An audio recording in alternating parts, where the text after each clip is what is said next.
our story, the story of the Nigerian youth. As a child, I was told I was lucky to be born a Nigerian. I was told that my land flowed with milk and honey and that we were the giants of Africa.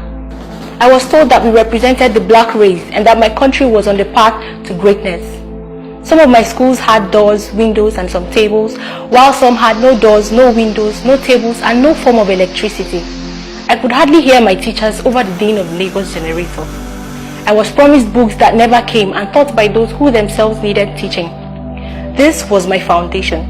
I started life disadvantaged through no fault of mine. My parents made me promises based on the promises the government made to them. I was told that blackouts would soon be a thing of the past. I was told that water was coming to my area. I was told that the roads in my neighborhood would soon be tarred. I stood under the sun to thank the governor for using taxpayers' money to give my school some tables. He carried me up and in a loud voice said, "This is the future of Nigeria."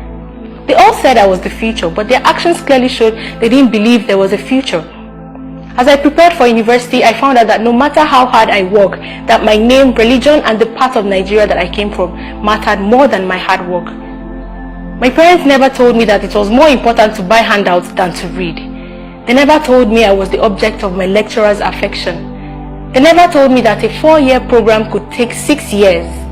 They never told me that some of my lecturers were the grandmasters of the confraternities.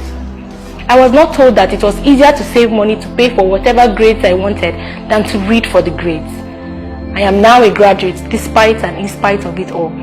2020 is here and I am searching for Vision 2020. I guess they never knew 2020 would come so soon. I still don't have water. My roads are still not tarred, and yes, I can still hear the generators humming away. The 5-year-old APC government says I should blame the previous PDP government, so I look for all the umbrella-carrying politicians. But lo and behold, they are all carrying brooms now. What to do? Umbrella or broom? Broom and umbrella. I need a job. This is who I am.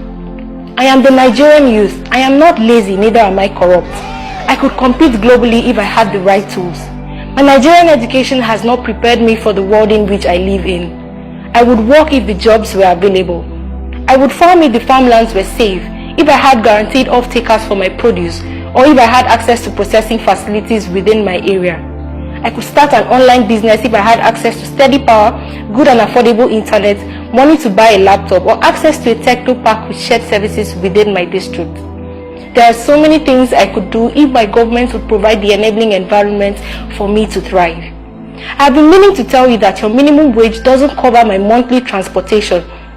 You have said that the Nigerian youth will drive agricultural revolution, but conveniently forgot to mention that farmers are being killed every day.